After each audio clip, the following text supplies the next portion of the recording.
तो देखिए प्रश्न दिया गया है, एक 80 मीटर चौड़ी सड़क के दोनों ओर आमने सामने एक समान ऊंचाई वाले दो खंभे लगे हुए हैं।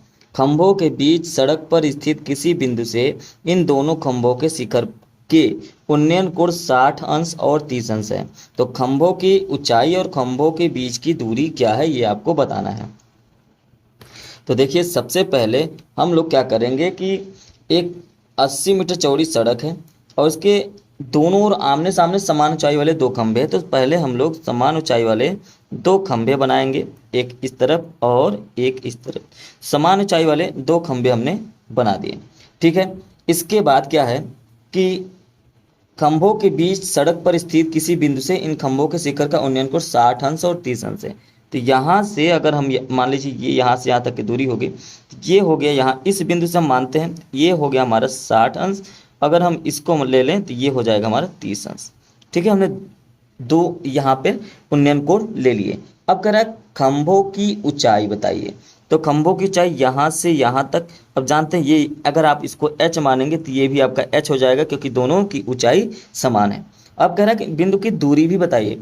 अगर हम यहाँ से यहाँ तक की दूरी x मान लें तो यहाँ से यहाँ तक की दूरी कितनी होगी? आपको पता है कि यहाँ से यहाँ तक की जो दूरी है वो 80 मीटर है। तो जाहिर सी बात है ये 80 माइनस एक्स हो जाएगा। क्लियर है?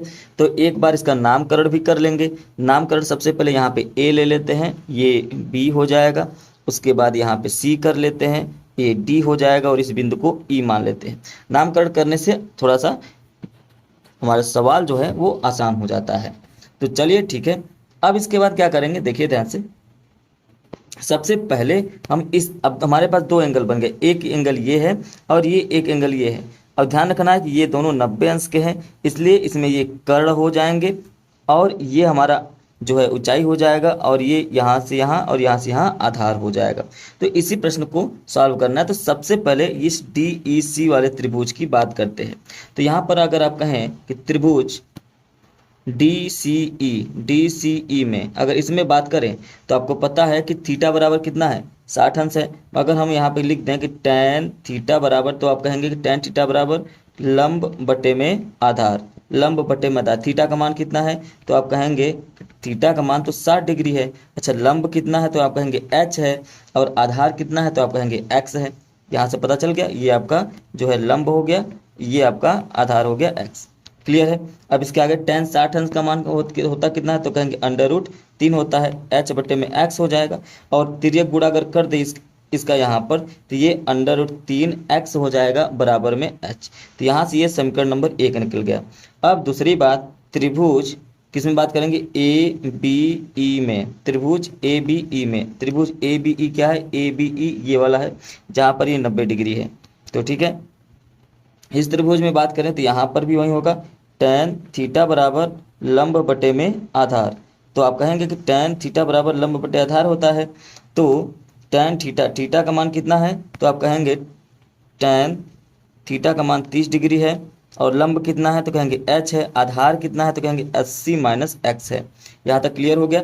tan 30 अंश का मान 1/√3 होता है, यहाँ पे h बटा 80 माइनस एक्स हो जाएगा।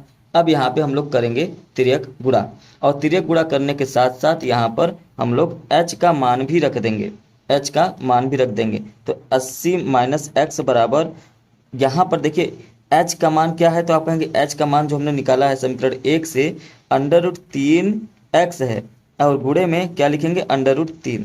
तो यहाँ पर आप ऐसे लिख दीजिए मान, चूंकि h बराबर √3x, ठीक है, इसलिए हमने यहाँ पर h के जगह पे जो है √3x लिख दिया है। अब आगे बढ़ें तो यहाँ पर देखें तो √3 में अगर हम √3 का गुणा कर दें तो ये कितना हो जाएगा? 3 हो जाएगा। बचेगा क्या? x। फिर इस माइनस एक्स को उस तरफ भेजेंगे तो माइनस एक्स किस में बदल जाएगा? प्लस एक्स में बदल जाएगा। तो यहाँ सॉल्व कर लेते हैं। तो 80 बराबर क्या हो जाएगा? तो 3x इधर हो गया क्योंकि √3 में √3 का गुणा कर दिया, 3x और प्लस x हो गया। तो 80 बराबर क्या हो जाएगा? 4x हो जाएगा। और x बराबर क्या हो जाएगा? 80 बटे में 4, और इसको काट देंगे तो 20 आ जाएगा। तो x का मान क्या आ गया? 20। अगर आप ध्यान से देखें तो ये x क्या है? यहाँ से यहाँ तक की दूरी ही तो x है।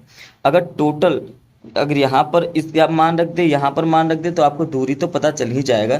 तो आप एक काम करेंगे, तो यहाँ से सी ई का जो दूरी है, सी ई बराबर एक्स है और ई बी बराबर 80 माइनस एक्स है। तो यहाँ पे ये क्या हो जाएगा, सी ई की दूरी क्या कितना हो जाएगा, 20 हो जाएगा। सी ई की दूरी 20 और ये 80 माइनस 20 मतलब 60।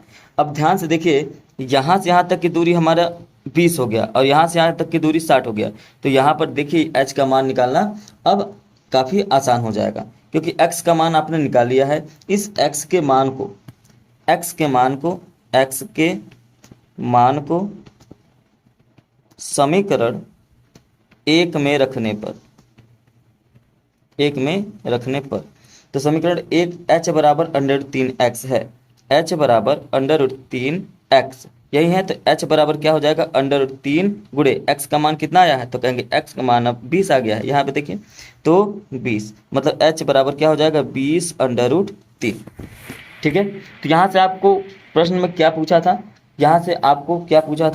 यहाँ पर आपको पूछा था कि खंभों की ऊंचाई और खंभों से जो है उस बिंदु की दूरी ज्ञात करिए। तो खंभों की ऊंचाई कितनी हो गई, तो खंभे की ऊंचाई हो गई 20√3। खंभों की ऊंचाई कितनी होगी, 20√3।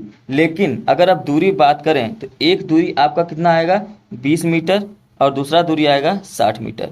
ठीक है।